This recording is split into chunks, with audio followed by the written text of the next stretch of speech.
Dr. Randalls. Present. Mr. Ross. Present. Ms. Slade. Present. Dr. Feld. Yes, present. President Baker. Here. Okay. Can I get a motion to approve the agenda? So move. Support.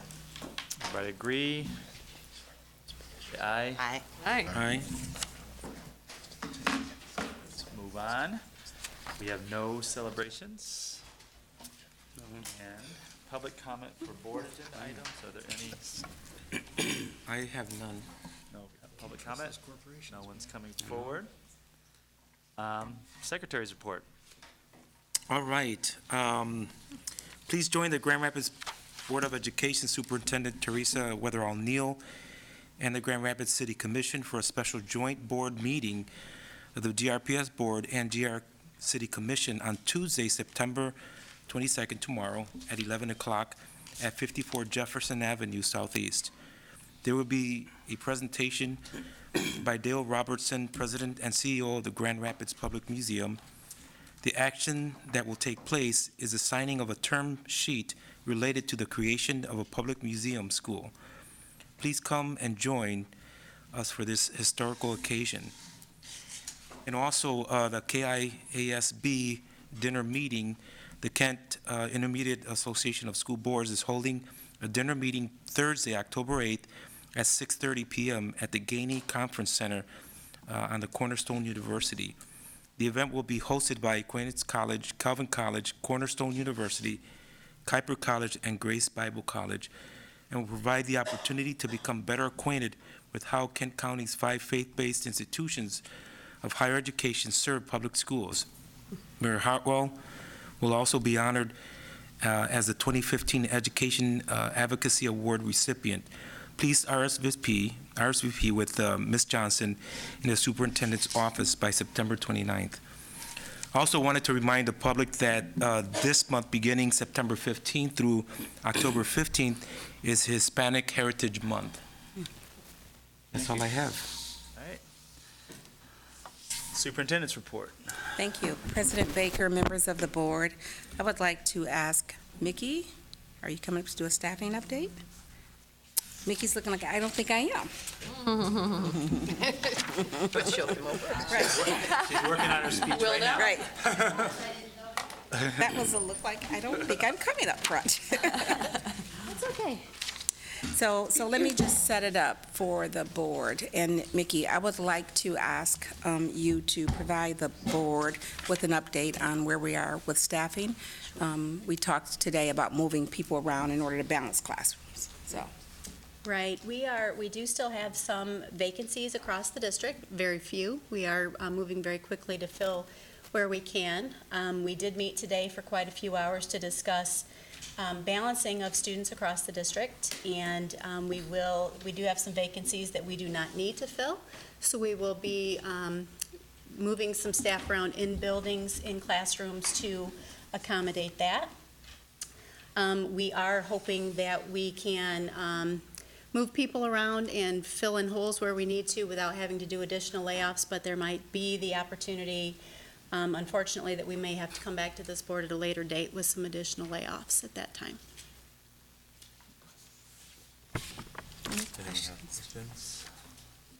Well, do we know how many positions need to be filled, or? I don't know off the top of my head, Reverend Matias. But that is what we're working on. So, Reverend Matias, when we balance the staffing out, we look at how many students do we have, how many positions do we still have to fill, and then how many positions, teachers, do we need to move in order to fill those. So we're balancing across the district based on the number of students that are eating.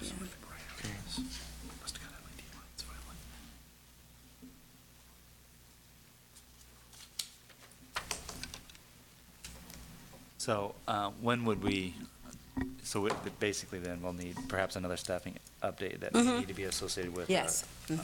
And then you will also get information in your board packet, in my report on the enrollment, and we should be balanced by the end of this week. Okay. So we're looking at finishing everything this week. Oh, okay. This week, Friday. I was absent at the last meeting, and The question I have relates to personnel transactions and the format of information that we're providing.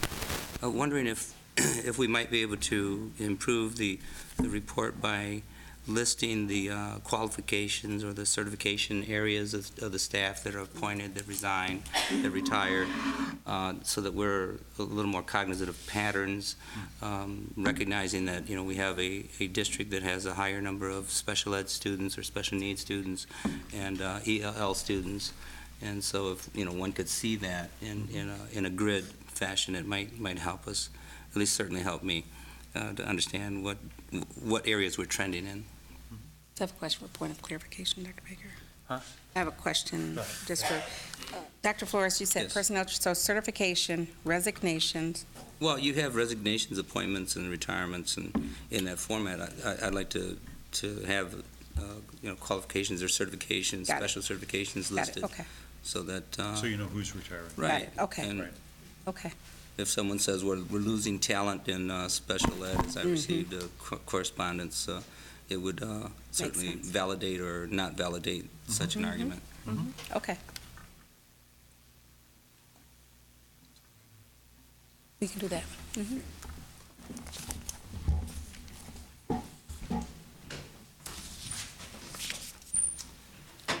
All right. Moving on to action items. Can I get a motion to, Move for approval of the purchasing agenda? Support. support? Support. Roll. Okay. Dr. Flores? Aye. Mr. LeGrand? Yes. Matias, yes. Pastor Moody? Dr. Randalls? Yes. Mr. Ross? Yes. Ms. Slade? Yes. Dr. Phelps? Yes. President Baker? Yes. Okay. Can I get a motion to approve the donation? Motion to approve the iPad donation. Support. Actually, Teresa, could you, or have the staff to just tell us what that, so we can at least acknowledge the donator? For the purchasing agenda? Yeah, the donation for the For the iPads? Yeah. Yes, so Larry O. can come up, but I can also talk to you about this. This is part of the donation that, an extension of the donations that you approved from John and Nancy Kennedy this summer. Oh, okay. And they gave us $250,000 for the 3 schools for summer programs for Brookside, MLK, and I'm missing one, campus. And so they gave us 3 literacy coaches, $5,000. And then this school year, they wanted to extend the exact same thing for the summer reading program, but throughout the year. And in addition to that, he's buying iPads for those 3 schools as well. Yeah, that's been a That significant son is investment. right there. Yeah, as you know, he's really pushing this third grade literacy and has been very supportive of the district in that respect. And this is just an extension of what he started really in the summer with the literacy program, so. Yeah, thanks, John. Now all It's gonna need of the cabinet is sitting there waiting to be called Okay, for. They should always be ready for you. All right. You're thinking about what you could be asked about. That's right. So, if not, Tina's going to come back up. I mean, Mickey's going to come back up. Maybe you ought to talk about staff. Any other any questions? questions about that? Roll. Okay, Dr. Flores? Yes. Mr. LeGrand? Yes. Matias, yes. Pastor Moody, not here. Dr. Randalls? Yes. Mr. Ross? Yes. Ms. Slade? Yes. Dr. Phelps? Yes. President Baker? Yes. All right. Can I get a motion to approve policy 8260 Motion to approve the second reading of Support. policy 8260? and support? So this is a second reading, and again, this was based on state changes and expectations for our. And who supported? I'm sorry. Monica.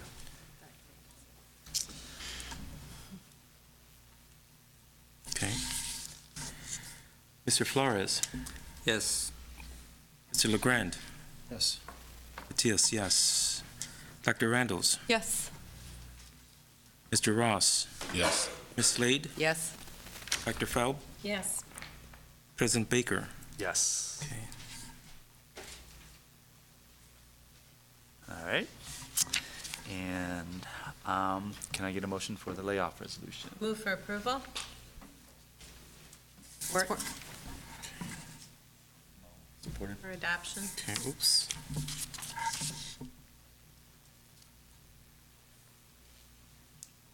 Okay. Discussion? Okay, Dr. Flores. Yes. Mr. LeGrand. Yes. Mr. Matias, yes. Dr. Randalls. Yes. Mr. Ross. Yes. Ms. Slade. Yes. Dr. Feld. Yes. President Baker. Yes. Okay. And finally, can I get a motion for the consent agenda grouping? Move for approval? Support.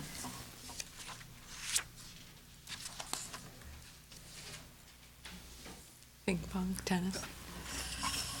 Call the roll? Okay, Dr. Flores. Yes. Mr. LeGrand. Yes. Matias, yes. Dr. Randalls. Yes. Mr. Ross. Yes. Ms. Slade. Yes. Dr. Feld. Yes. President Baker. Yes. Okay. Well, we're going to need to slow down, otherwise people are going to have to make other evening plans. So That'd be too bad. Everybody's going to be happy about that, I'm everybody's sure. going to be disappointed. so. Beautiful. Oh, the staff will be thrilled. Go home. All right. Public comment for agenda and non-agenda items. We do have two.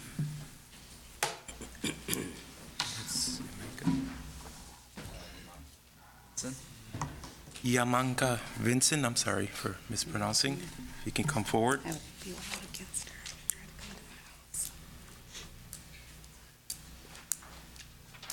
Balance. And I want to preface this one. I have yet to work out a good system yet with our public comment, but I want to make sure that we let the public know that our public comment is restricted to 3 minutes. And, you know, I mean, if you're at 3 minutes, we might ask you to wrap it up. And then also, if you would like a 1 minute warning, I mean, you can get a 1 minute warning. So we're going to I have been lax about keeping track of the time, and I want to do better than that. So Okay. as soon as you're ready. Dr. Baker, I will be as brief as I Okay. possibly can. I came here last meeting, good afternoon, folks, which was also the first day of school, to address situations concerning my son. I'd like to say one of the most heart-wrenching things for me that evening was to sit here and listen to the board with all of their good stories about parents and about their experiences with the first day of school with their children. And I had an eighth grader that had a very, very long face and could not start school. And it's an issue that I feel is being ignored, and we still do not have closure on it. So I'm here to gain closure, and I will be here every single board meeting until there is closure.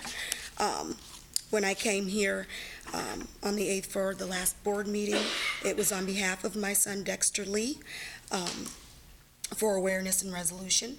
My son has attended C.A. Frost ESA along with the rest of my 3 children since his kindergarten year, in which now he would be beginning his 8th grade year. Up until this point, I've had nothing but good things to say about the school, but since 2014, there have been several issues concerning recently appointed principal Greg Ramey. I've made several attempts in communicating Principal Ramey's lack of communication with Vice Superintendent Larry Johnson, where it has done nothing but ended in loose ends without closure. At this point, I have left 32 messages with Teresa Weatherall Neal, which is the superintendent of Grand Rapids Public Schools since April 15 of 2014, which she has still not returned even one of my messages. Okay, I am I'm just asking for assistance in Teresa's follow-up regarding this matter to seek closure. Okay, thank you.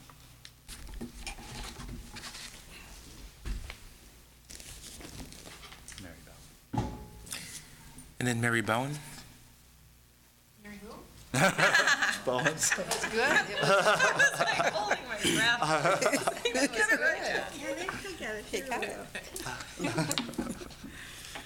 Okay, good evening, President Baker, Superintendent Neal, board members. I warned you I was coming back, so here I am. Again, on the theme of recruiting and retaining probationary teachers, I wanted to make you aware that the district has a policy of non-renewal of probationary teachers, and as I understand it, it requires that probationary teachers in years 3, 4, or 5 be let go if they receive just one minimally effective yearly rating. This does not take into account what they had done in the previous years. So the way I understand it, a teacher could be effective in years 1 through 4, but be non-renewed in year 5 because of that year's rating. So how do these probationary teachers become minimally effective? Well, some of them are placed in tough teaching positions in a less than successful building. Building-wide scores are used to evaluate all teachers, whether they teach the tested subjects or not.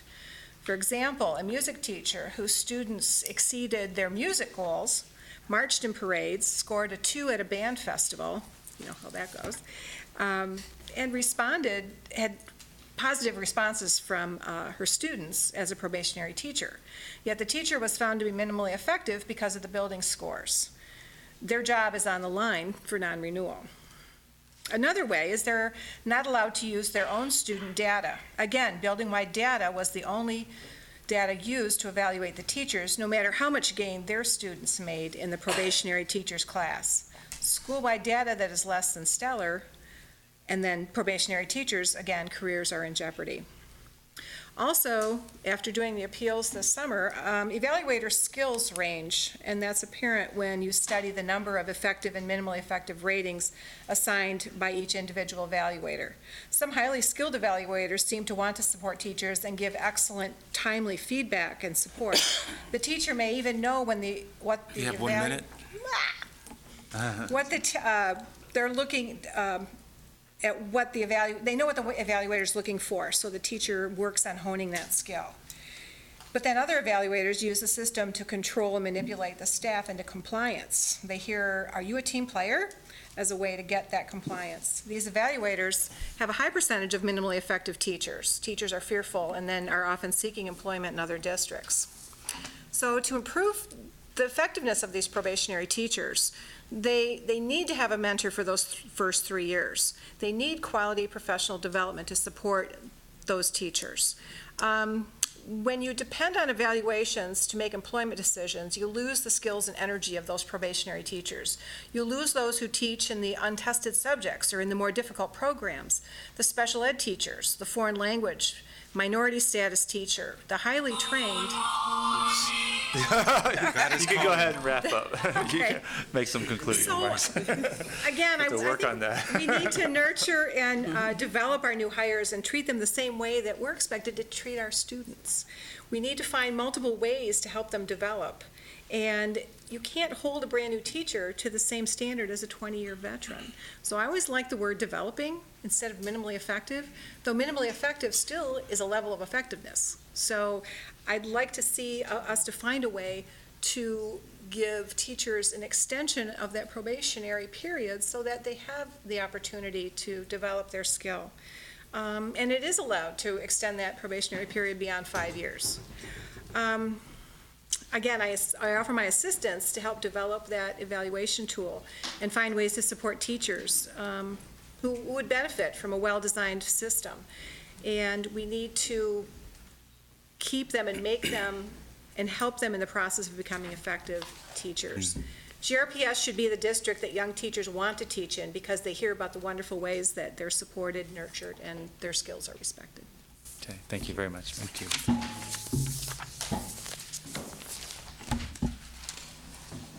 Superintendent comments. No comments, sir. This time I'm going to start from the left and work right.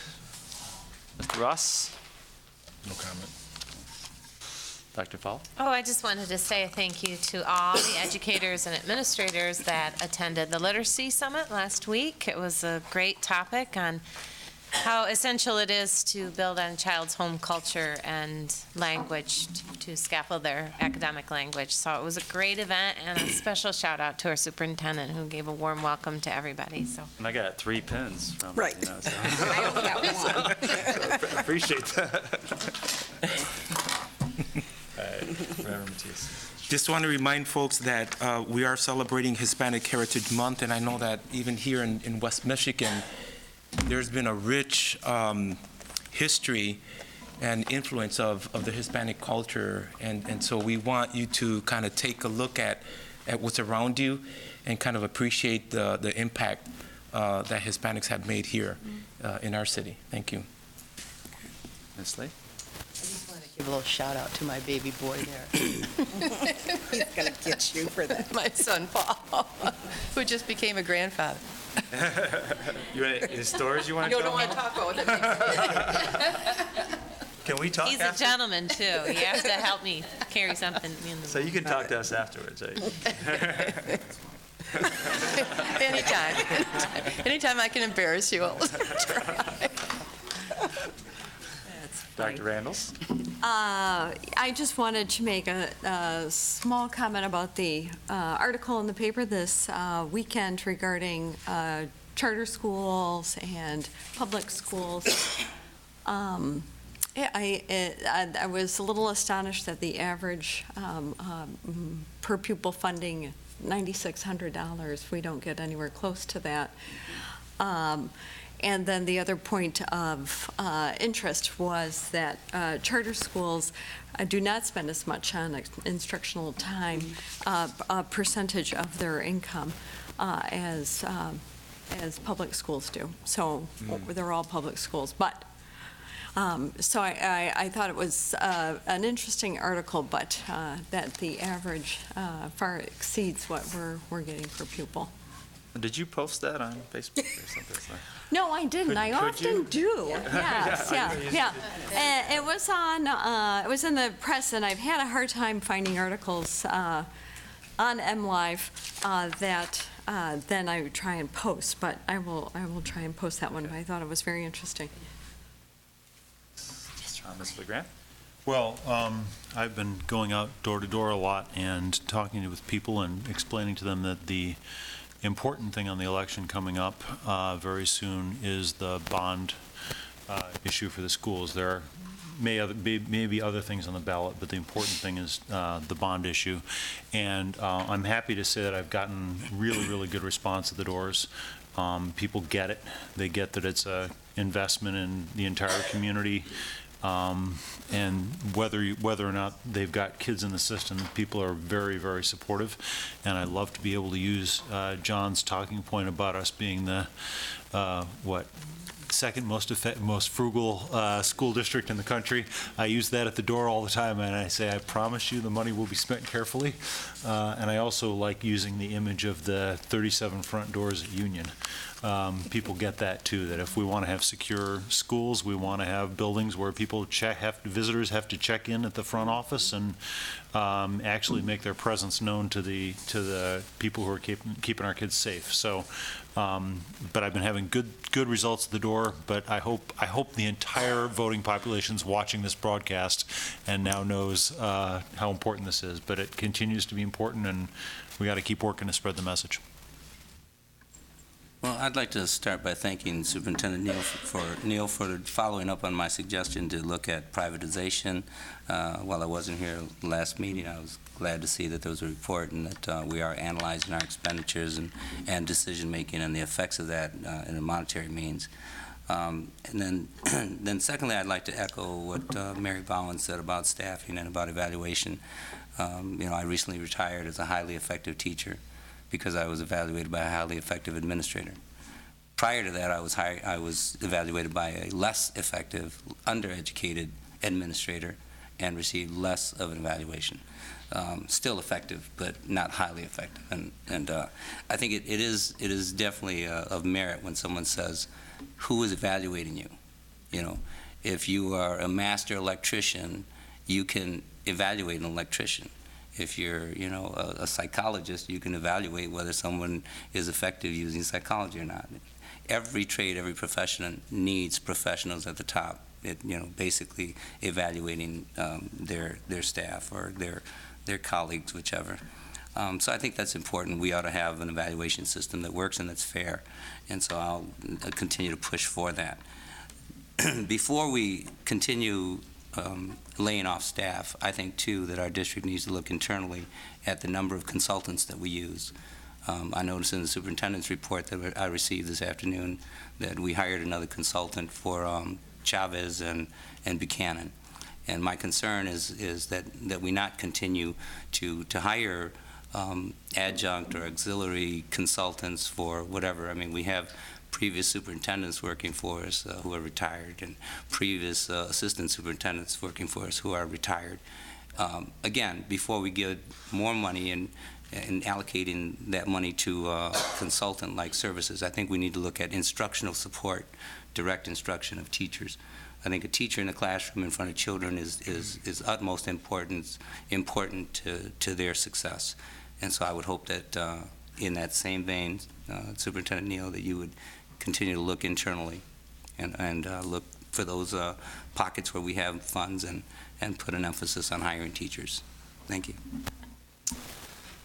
Thank you, and I'll just say I'd like, hopefully people can catch up tomorrow morning. I'm really excited about our joint meeting with the City Commission tomorrow morning, and I think that the occurrence, the event, is a celebration of really an entire community coming together to create a school in a pretty short period of time, and I think that it's pretty impressive, and it's a model for all that we do. So with that, the meeting is adjourned.